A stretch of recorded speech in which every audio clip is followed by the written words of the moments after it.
our second dev diary, we're going to be talking about 2 of our 8 Warframes that we're revealing, Loki and Mag.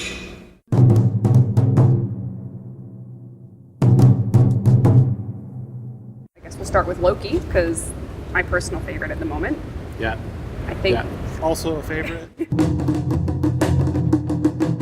I think I definitely use the invisibility, of his 4 powers. Invisibility is my most used thing ever. If you get rid of it, I would be very sad. But, I mean, it's helped me in battle. Like, when it's just like, oh, every single enemy has decided to attack me and just, boop, invisible. Oh, yeah. And the way he casts it, too. Yeah. It just looks like, it's appropriate to his character. It's, he's not going into a kung fu meditate. He looks like just this devilish guy that's like, The decoy is pretty useful too. Yep.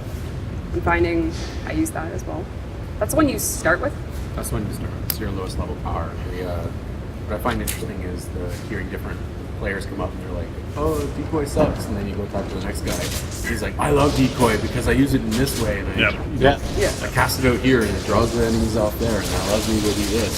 And then you go to the next guy and he's like, yeah, that's okay. I can use it sometimes, but I like this power. It's really interesting. The player stories differ from person to person. Switch teleport's been around for a long time. Originally, it was just on our first testing Warframe, and I remember back around March, and like the weird things that you could do with it, and we kept getting QA bugs for it, which are like, oh, you can use switch teleport on another player, and that you should fix that. You can use switch teleport in this way.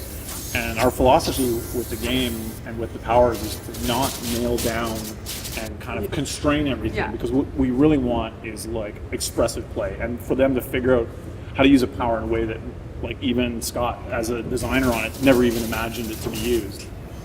There's just really interesting ways you can use decoy with like switch teleport.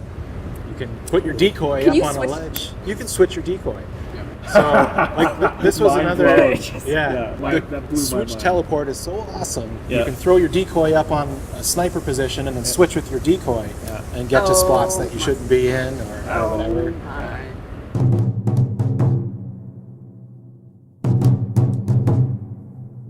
I saw you playing with Mag today, and you had the pull, which is my favorite. Yeah, so like in the situation Steve described, locking the guy in the fire, we did the mag pull, and now, because of that discovery, people know that I can pull someone into fire, or pull someone into danger. My favorite pull move is we have levels with giant pits in them, and I love pulling them from afar and watching them fall. Into the space pits. Every time I get in there, it reminds me of Oh, for sure.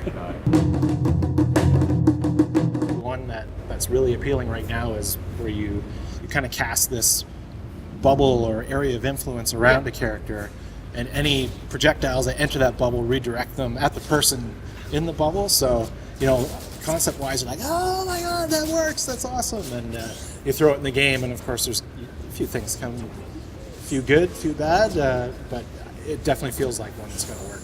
Yeah. That feel really cool. Is the name like an Uber power for the 4th one by the time you get your 4th unlocked? Yeah. Okay, because Mag's Uber is just insane. What it is basically, it's called Crush. You levitate the guys in the air, and you're doing your magic cast, and they're folding up into a little ball.